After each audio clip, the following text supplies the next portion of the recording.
주간 동안도 가정에서, 학교에서 또는 생업의 현장에서 고생들 많으셨죠. 우리 주님께서 여러분 모두에게 세상이 주지 못하는 위로를 주시고 이 시간을 통하여 새로운 힘을 넘치도록 불어넣어 주시기를 우리 주 예수 그리스도의 이름으로 기원합니다. 성경의 가르침 가운데에 참 좋은 가르침이 많지만 제가 가장 은혜롭게 생각하는 말씀이 데살로니가전서 5장 16절부터 18절까지 말씀인데요. 항상 기뻐하십시오. 끊임없이 기도하십시오.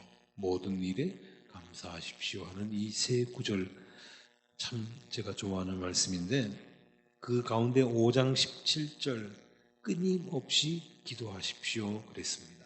끊임없이 기도하십시오. 교회에 와서 예배 드릴 때만 기도하는 것이 아니라 하루 24시간 기도하라는 얘기입니다. 밥 먹는 중에도 기도하고, 길 가면서도 기도하고, 일하면서도 기도하고, 공부하면서도 기도하고, 심지어 잠을 자면서도 기도하라 그건데 이게 가능한 일일까요? 가능합니다. 실제로 우리가 그렇게 하고 있어요. 내가 24시간 기도하고 있다. 실감이 잘 안 가지요. 그렇지만 사실입니다. 우리가 잠시도 숨을 멈추고 있을 때가 없잖아요. 길을 갈 때도 숨을 쉽니다. 밥을 먹을 때도 숨을 쉽니다. 일할 때도 당연히 숨을 쉽니다. 잠을 자는 동안에도 숨은 쉬고 있습니다. 내가 알아차리지는 못하지만 그렇게 하고 있다는 얘기예요. 심지어 식물인간이 된 상태에서도, 코마 상태라고 하죠. 식물인간이 된 상태에서도 숨은 쉬고 있습니다. 자, 그런데 우리가 하나님은 어디에 계시는가? 하나님은 어디에 계신다고 생각하십니까? 아까도 우리 함께 기도했습니다마는 주기도문에 보면 그렇게 되어 있죠. 하늘에 계신 우리 아버지, 하늘에 계신 우리 아버지. 맞는 말이에요. 자, 하늘에 계신 우리 아버지, 하나님은 하늘에 계시다. 이것도 맞는 말이기는 하지만, 그런데 하나님은 하늘에만 계실까요? 그렇지는 않습니다. 하나님은 하늘에만 계시는 것이 아니라 어디에나 계십니다. 이걸 가리켜서 우리가 무소부재의 하나님이라고 합니다. 무소부재의 하나님. 이게 무슨 말이냐 하면 우리가 흔히 그렇게 생각하잖아요. 하나님은 하얀 도포자락을 걸치고 흰 수염을 휘날리면서 하늘 어딘가에 앉아 계신다. 그렇게 생각합니다. 그게 하나님이라고 생각해요. 근데 하나님은 그렇게 어느 지정된 장소에 앉아서 정죄하고 계시는 분이 아니에요. 하나님은 하늘 위에도 계시고 땅 위에도 계시고 땅 속에도 계십니다. 물 속에도 계십니다. 딱 옳은 말은 아니지만, 딱 맞는 말은 아니지만 하나님은 공기와 같다 이렇게 생각하시면 쉬울 겁니다. 공기하고 비슷해요. 똑같은 건 아닙니다. 공기가 어떻습니까? 우리를 감싸고 있죠. 그럴 뿐만 아니라 우리 몸속에도 있지요. 오장육부와 세포 구석구석까지 스며들어 있습니다. 우리 뇌 속에도 있습니다. 하나님도 그래요. 제가 하나님은 공기와 비슷하다 이렇게 말씀드렸는데 공기와 똑같다 하는 뜻은 아닙니다. 왜냐하면 하나님은 진공 가운데서도 계시기 때문입니다. 진공이 뭡니까? 공기가 없는, 공기를 다 뺀 그런 공간 아니에요? 그런데 하나님은 진공 가운데서도 계십니다. 그래서 하나님을 무소부재의 하나님이다 이렇게 부르는 거죠. 그래서 우리는 우리 자신도 모르는 가운데에 24시간 기도하고 있는 겁니다. 내가 하나님을 떠나서 잠시도 벗어나 있을 수 없거든요. 하나님하고 항상 붙어 있습니다. 내가 원하든 원치 않든 이미 성경 말씀을 실천하고 있다는 거예요. 우리가 숨 쉬고 있는 것 자체가 기도하는 겁니다. 죽지 않고 살아있다는 것, 그것만으로도 기도하고 있는 겁니다. 그렇지만 이런 걸 가리켜서 우리가 기도다, 그렇게 부르기는 조금 모자란 감이 있죠. 자, 어쨌든 일단 여러분은 끊임없이 기도하라는 말씀, 쉬지 말고 기도하라는 말씀 이미 실천하고 있다는 것에 대해서 자부심을 가져도 좋습니다. 문제는 기도의 내용이겠죠. 기도의 내용이 뭐냐, 그건데 일단 결론부터 말씀드리면 우리가요, 감사하는 마음을 가지고 산다면, 모든 일에 감사하라고 그랬죠. 감사하는 마음을 가지고 살아간다면 100점입니다. 언제나 하나님께 감사하는 마음을 품고 산다면 뭐라고 특별한 말은 하지 않더라도, 숨만 쉬고 있더라도 여러분은 만점 기도를 하고 있는 중입니다. 감사 그 자체가 매우 훌륭한 기도거든요. 근데 뭔가 성에 좀 안 차지요. 뭐 그게 기도라면 그냥 넉넉히 앉아 있어도 기도하는 거고, 그게 무슨 기도가 그런 기도가 다 있어, 이렇게 생각하실지 모르겠습니다.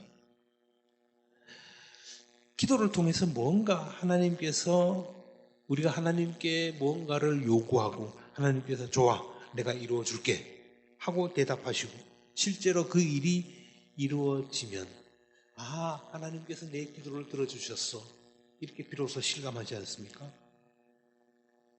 뭐 그것도 나쁘지 않아요. 자, 우리가 하나님께 뭘 달라 자꾸 하죠. 그리고 또 이거 해달라 저거 해달라 또 요구합니다. 그게 솔직히 말씀드리면 그게 어른스러운 기도는 아니에요. 어른스러운 기도는 아닙니다. 그렇다고 그게 또 나쁜 기도도 아니에요. 못된 기도도 아닙니다. 우리가 아이를 기를 때 생각해 보면 아이가 어릴 때 어떻습니까? 하루 종일 뭘 달라 하죠. 엄마 이거 달라, 아빠 이거 달라, 이거 해달라고 저거 해달라고, 여기 가자고 저기 가자고. 그렇지만은 조금 크면 어떻습니까?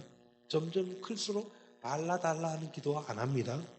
그런 얘기 부모한테 잘 안 합니다. 왜냐하면 때 되면 하루 세끼 밥 주잖아요. 그리고 뭐 필요한 거 있으면 언제든지 부모가 채워줍니다. 그렇기 때문에 그냥 달라 하는 게 그게 대화의 기본 중요한 대화는 아니라는 거예요. 자, 어쨌든 이런 식이든 저런 식이든 여러분은 하나님께 많이 기도해 보셨을 줄 압니다. 때로는 위급한 상황에서 구원해 달라고 하는 기도도 했을 것이고, 궁핍한 살림살이에서 좀 벗어나게 해달라고, 하나님 제발 이 찌들은 삶에서 좀 벗어나게 해주세요, 그렇게 기도했을 수도 있고요. 그리고 주야장천 나를 괴롭히는 그 인간 제발 좀 어떻게 좀 처리 좀 해주세요, 이렇게 기도했을지도 모릅니다. 그리고 좀 더 높은 자리로 앉게 해달라고, 좀 더 나은 곳으로 옮기게 해달라고, 그런 기도도 할 수 있겠죠. 자, 이렇게 수많은 기도에 대해서 하나님은 뭐라고 응답하실까요? 하나님이 뭐라고 응답하시겠습니까? 아주 간단합니다. 하나님의 응답은 단 3마디예요. 그 외의 말은 거의 안 하십니다. 3마디, 이게 뭔지 아십니까? 첫째, 알았어, 내 해줄게, 그거예요. 신나죠? 이게 가장 시원합니다. 하나님, 제가 지금 자동차 한 대가 필요합니다. 그냥 보통 자동차 말고 막 떨어진 스포츠카 한 대가 필요합니다. 승용차 한 대 좀 주세요. 이렇게 기도했을 때 하나님, 그래 알았어, 줄게, 이렇게 대답하시면 얼마나 좋습니까? 아이고 하나님 최고예요, 사랑해요 하면서 하트 뿅뿅 날리고 싶죠. 그렇게 감사할 겁니다. 그런데요, 여러분, 아쉽게도 하나님이 이런 응답은 거의 안 하십니다. 왜 그런지 아십니까? 이건 사람을 망가뜨리는 지름길이기 때문에 뭔가 내가 하나님께 요청했을 때 알았어, 금방 해줄게, 금방 척척되는 거, 이거는 재난입니다. 재앙이에요. 자, 예를 들어서 어린 아이가, 초등학교 다니는 어린 아이가 아버지한테 이런 부탁을 했다고 해봅시다. 아빠, 저 오토바이 한 대 사주세요. 오토바이 한 대 사주세요. 소리도 좀 큰 걸로. 그러면 여러분 같으면 어떻게 대답하시겠습니까? 아이를 죽이고 싶은 부모가 아니라면 절대 사주지 않겠죠. 그게 정답입니다. 그래서 하나님은 이런 대답을 하시는 거예요. 이게 뭐냐면, 이게 두 번째인데, 첫째는 알았어, 내가 해줄게. 그리고 두 번째는 뭐냐면, 지금은 안 돼, 기다려. 지금은 안 돼, 기다려. 이게 두 번째 대답입니다. 뭐 나중에도 뭐 들어줄 수 있을지 없을지 근데 그때 가봐야 알 일이긴 하지만 어쨌든 지금은 때가 아니라는 거예요. 가장 적절한 때를 하나님께서 판단하셔서 들어주시겠다, 그런 얘기입니다. 그리고 세 번째 하나님의 응답은 뭐겠습니까? 이거예요. 뭐냐면, 그래, 네가 그런 기도하는 거 알겠어, 이해는 해. 그런 걸 요구할 수도 있지. 근데 말이야, 내가 생각할 때 그거는 좋은 생각이 아니야. 나한테 더 좋은 생각이 있어. 나한테 더 좋은 방법이 있어. 그겁니다. 사람의 생각하고 하나님의 생각은 다르다는 거. 하나님의 생각은 사람의 생각을 뛰어넘는다는 거. 그리고 그게 훨씬 타당하다는 거. 이거는 그 당시에는 잘 모릅니다. 세월이 지나고 시간이 지나놓고 보면 그때 비로소 이런 고백이 나오는 거예요. 하나님, 그때 제 기도 안 들어주신 거 정말 감사합니다. 하나님, 맞아요. 그때는 제 생각이 짧았습니다. 하나님의 생각이 옳았어요. 그때 제 철없는 기도를 들어주지 않으셔서 정말 정말 감사합니다. 이렇게 고백할 때가 온다는 겁니다. 아직 몇 살 되지도 않은 아이가 매일 사탕 사달라고 울고 쪼르면 어떻게 합니까? 요청하는 대로 사주나요? 아니지요. 그런 식으로 쓸데없는 요청을 다 들어주다 보면 아이의 건강은 망가집니다. 그 아이는 그게 얼마나 해로운지 잘 모르기 때문에 우선 입에 다니까 달라달라 하지만, 어른이 생각해보면 몸에 당분이 설탕 자꾸 들어가가지고 좋은 게 뭐 있겠습니까? 이빨 썩죠. 그 다음에 자칫하다가는 소화당뇨 걸릴 수도 있죠.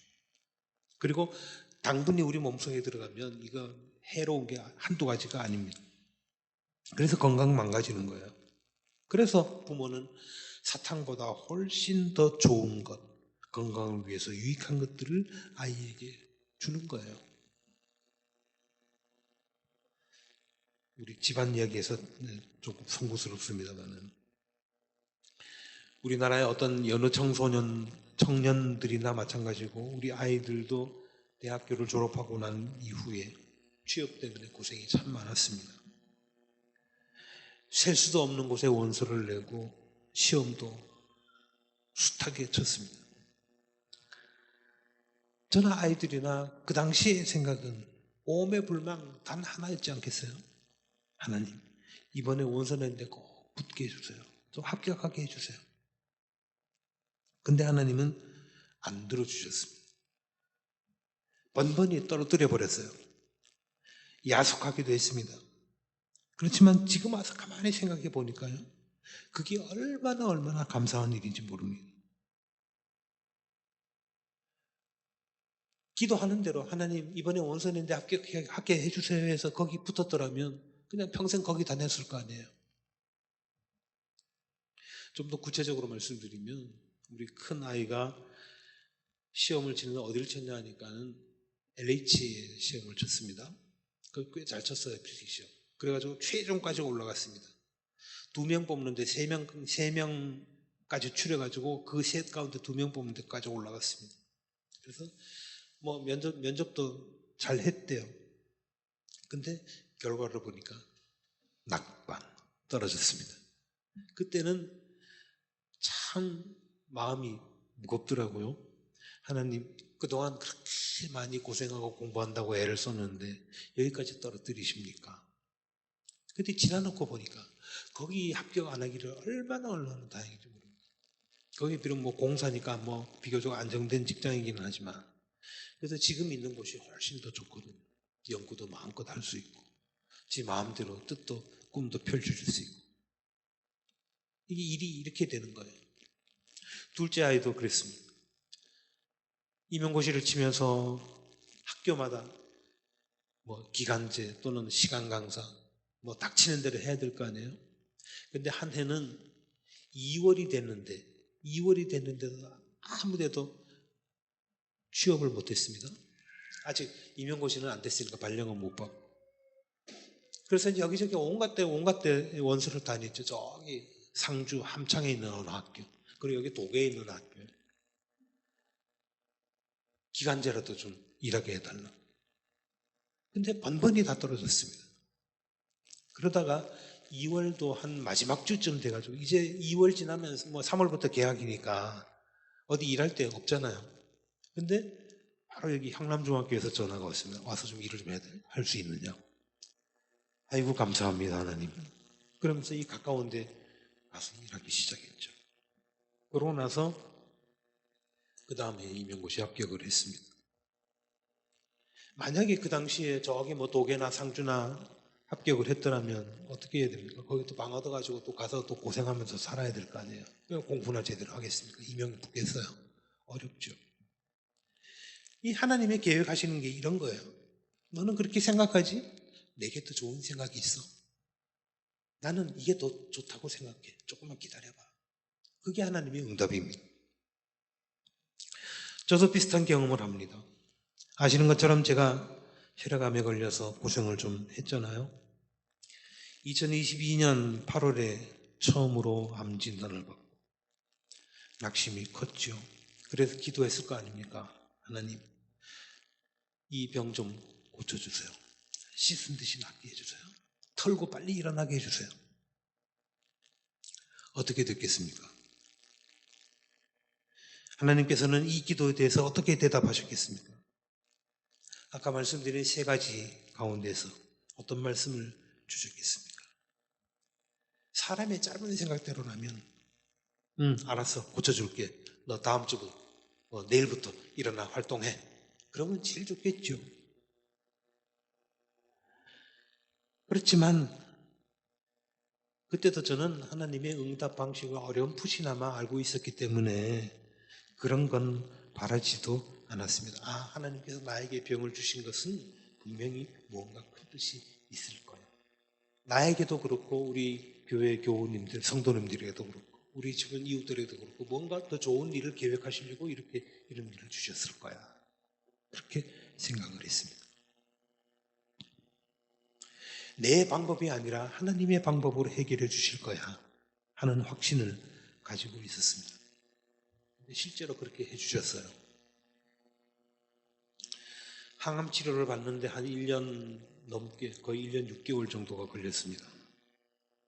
그러느라고 몸이 엄청나게 망가졌죠. 아마 주변에 항암 치료 받아보신 분이 계시면 대충 아실 겁니다. 머리카락 지금도 아직 그대로 있잖아요. 이렇게 짧잖아요. 머리카락도 다 빠지고요. 몸에 팔다리에 있는 근육도 다 빠져버려가지고. 그러니까 기운이 빠지니까 제대로 걷지도 못했습니다. 그냥 평지를 걷는데도 침대에서 일어나는데도 뭘 붙들고 일어나야 돼요.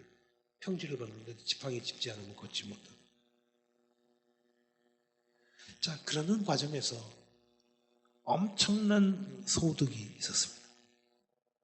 그게 뭐냐면 그동안 수십 년 동안 잘못된 방식으로 살아왔던 제 생활 방식을 그 1년 6개월 동안 완전히 뜯어 고칠 수 있었다는 거예요. 무엇보다 먼저 제일 심각했던 문제가 뭐냐면 밤에 잠을 못 자는 거였잖아요. 뭐 프로그램 짠다고 소프트웨어 만든다고 이거 밤에 집중하니까 참 좋거든요. 그래서 낮에는 뭐 대충 뭐 자다가 깨다가 뭐 급한 일 처리하다가 말다가 하고 주로 이제 밤에 일어나서 일을 하는데 그런다고 밤낮이 바뀌어 버린 겁니다. 그렇게 하다가 몸이 이제 무리가 가고 이렇게 되니까 밤낮이 바뀌다 못해 아예 잠을 못 자는 거예요. 그래서 그때 제 간절한 소원이 그거였습니다. 하나님, 제발 30분이라도 좋으니까 1시간이라도 좋으니까 1시간이면 더 감사하고 제발 짧은 시간만이라도 깊이 잠들게 좀 해주세요. 깊이 잠 좀 자게 해주세요. 그때 참 고생한 거 생각하면 참 눈물겹습니다. 그렇지만 서울로 또 치료받으러 가야 될 거 아니에요. 그러니까 또 아침 일찍 그 병원에 도착해야 되니까 뭐 버스 타고 가기도 그렇고 그렇다고 또 돈 들여서 호텔에 자기도 그렇고 그래서 새벽같이 차를 끌고 올라가는데 잠을 못 자니까 졸릴 거 아니에요. 그리고 고속도로 가다가 꾸벅꾸벅 졸립니다. 그런데 휴게소 딱 세우면 또 잠이 확 달아나 버려요. 그래 꾸역꾸역 억지로 그렇게 다니다가 한 1년여 치료를 받으면서 이 잠자는 문제를 일단 해결을 했습니다. 밤낮 바뀐 거 뜯어 고쳐가지고 밤에 잠을 자기 시작해가지고요. 지금은 아주 잘 자고 있습니다.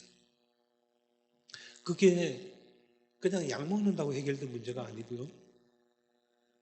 뭐 또 다른 뭐 어떤 뭐 특별한 방법이 있는 것도 아니고요. 이거 이렇게 안 하면 내가 죽을지도 몰라 하는 그런 긴박한 가운데서 그렇게 고칠 수가 있었던 거죠.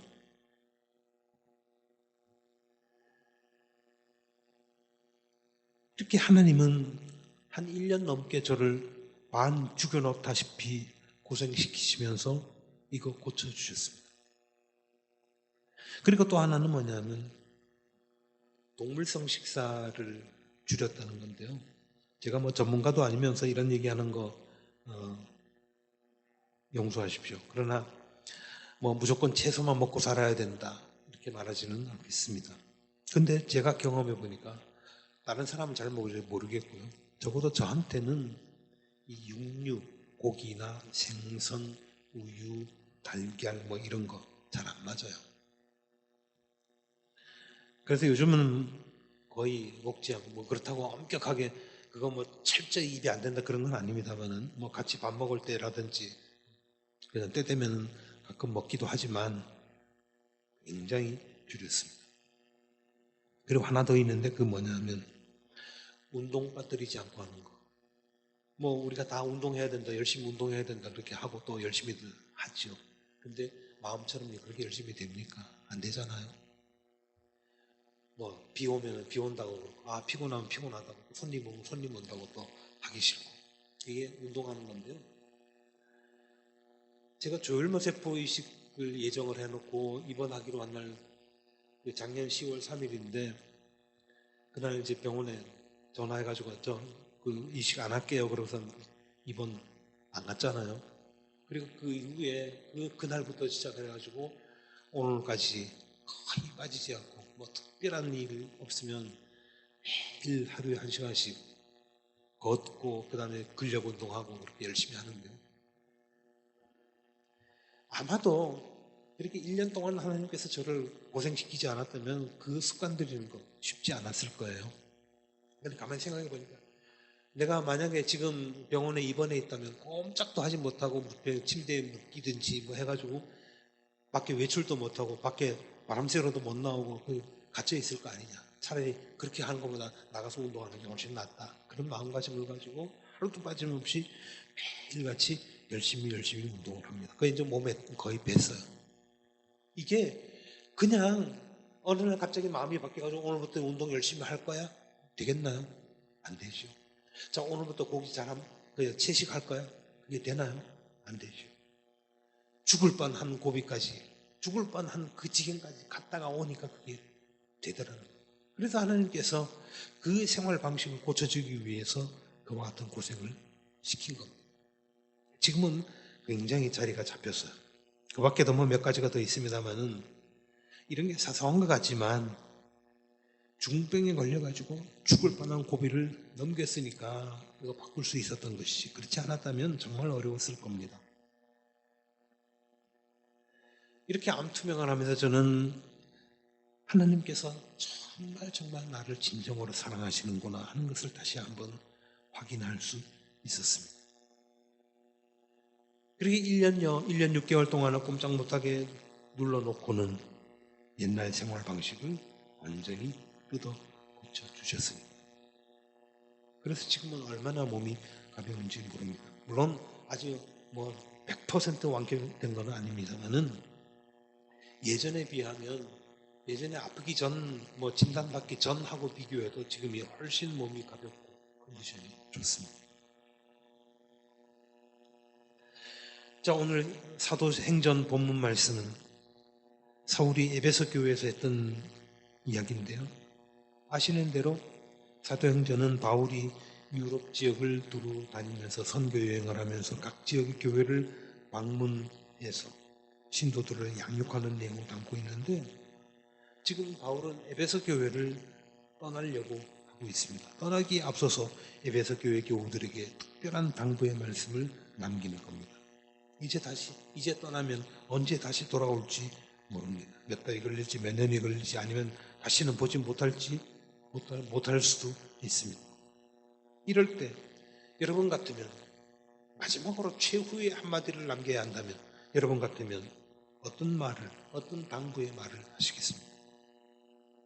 바울은 마지막으로 이런 말을 남겼습니다. 나는 이제 하나님과 그의 은혜로운 말씀에 여러분을 맡깁니다. 나는 하나님과 그의 은혜로운 말씀에 여러분을 맡깁니다. 여러분, 내가 마지막으로 당부합니다. 첫째 이렇게 하십시오. 둘째 이렇게 하십시오. 셋째 이렇게 하십시오. 열째까지. 뭐 그렇게 하다 보면 뭐 10가지, 100가지 나올 거 아니에요. 하지 않고 단 한마디 했습니다. 나는 여러분은 하나님의 손에 맡깁니다. 하나님의 말씀에 맡깁니다. 많고 많은 말 가운데서 바울은 왜 이런 말을 했을까요? 그 답이 다음 구절에 있습니다. 하나님의 말씀만이 그들을 튼튼히 세울 수 있기 때문입니다. 이거 하나면 모든 것이 다 해결되기 때문입니다. 나는 이제 하나님과 그의 은혜로운 말씀에 여러분을 맡깁니다. 이걸로 만사 오케이. 내 생각이 아무리 지혜롭다고 하더라도 사람이 아무리 똑똑하다고 하더라도 하나님의 생각은 당연히 할 수 없습니다. 내 생각대로 해주세요. 기도하는 겁니다. 하나님께 맡깁니다. 하나님 뜻대로 해주십시오. 여러분의 남편이 걱정될 때가 있죠. 여러분의 아내가 염려스러울 때가 혹간 있을 수 있죠. 여러분의 자녀들이 이 험한 세상에서 어떻게 살아가게 될지 사시사철 불안하죠. 그러나 이제 마음을 놓으시기 바랍니다. 여러분의 남편을, 여러분의 아내를, 여러분의 자녀들을, 그리고 여러분의 부모들을, 그리고 여러분 자신을 오직 하나님께 맡기면 됩니다. 하나님의 말씀에 맡기시면 된다는 거예요. 1000가지 걱정, 10,000가지 염려 다 필요 없습니다. 오로지 하나님의 은혜로운 말씀에 맡기면 만사형통입니다. 어떻게 맡깁니까? 기도하면 되죠. 기도할 때 하나님은 3가지 대답 주신다고 하셨지 않습니까? 그래, 알았어 하는 거 첫째. 둘째, 조금 기다려. 셋째, 나한테 더 좋은 생각이 있어. 그건데